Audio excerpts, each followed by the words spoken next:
Hello, my dears. This is Annette of AnnetteLeonard.com, back with Chronic Wellness. Thanks for being here. I am continuing my series about spending time alone at the holidays and how to progress through that as whole and intact as we can. And today I am talking about our well-being and how we preserve that. And I have a few tips and a few ideas, and as ever, I would love to hear from you. So the first thought that I have is about maintaining your calendar. So if there are things that you regularly do, like have a bedtime and exercise, of course, keep those up, because that's part of just how we do this chronic life and keep our bodies intact and our pain levels lower. But more specifically, this time of year, if there are traditions that you have that can be preserved, do preserve them. So if you have a cookie exchange, do your cookie exchange, even if it's transformed from how it looked in years past. Or if you generally send cards, send cards.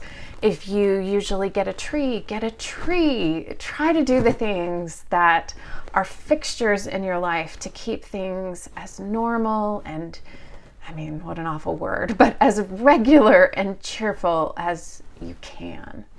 And my next thing that follows along with that is creativity. Creativity is an outlet. I mean, again, I will tell you that Brene Brown says that creativity is the opposite of depression.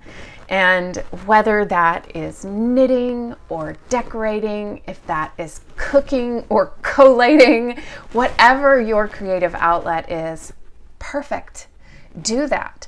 Or if there's a creative endeavor that you've always wanted to try, what a perfect time for it.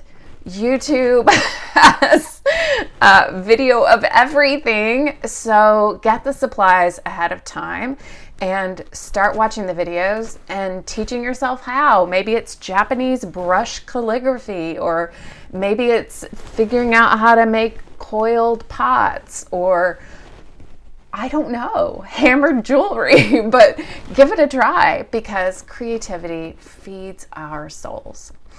My next thought is that when I am my most depleted, when I am inclined to numb out, when I am my least resourced, my ideas are crap. They are like, go grab a pint of Ben and Jerry's and a spoon and watch garbage television or things that just don't really feed me, body or soul. So this next one is like the golden nugget of all of these ideas, which is make a list when you are feeling your best of the things that you want to do. So whether it's watching an Olivia Munn film festival, or creating a Domino's topplescape, or maybe there's a poem or a bit of Shakespeare that you love and you've always wanted to commit it to memory, or a series of graphic novels that you want to read. I don't know, but you do. And coming up with the list of ideas that you are going to turn to in your desperate moments ahead of time is so important, because as I say, when we are in those dark moments, that is not when we're going to have those good ideas. But when we're in those dark moments, if we have those good ideas to turn to, it might feed us for a few minutes to prop us back up so we can get back on our feet and get back about the business of living our lives and getting through the day. And my last idea, which is always the best idea and one of the hardest, is to reach out. Folks, we have loved ones in our lives because we love them and they love us. And in these times, in all times, but particularly now and at holidays, we need to reach out and hear from one another. We need to tap in and connect.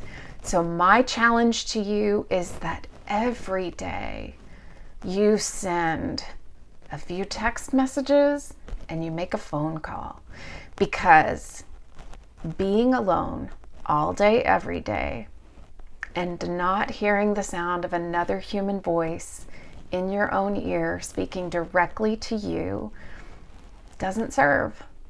So reach out, connect, tap in, and feel the love. All right, I want to hear from you about what you're doing to support your well-being during the holidays. I want you to reach out to me. I want you to leave your comments and thoughts and questions and tell me how you're getting through the holiday. And as ever, I'm so grateful for this time together. And until we're together again, thank you and be well.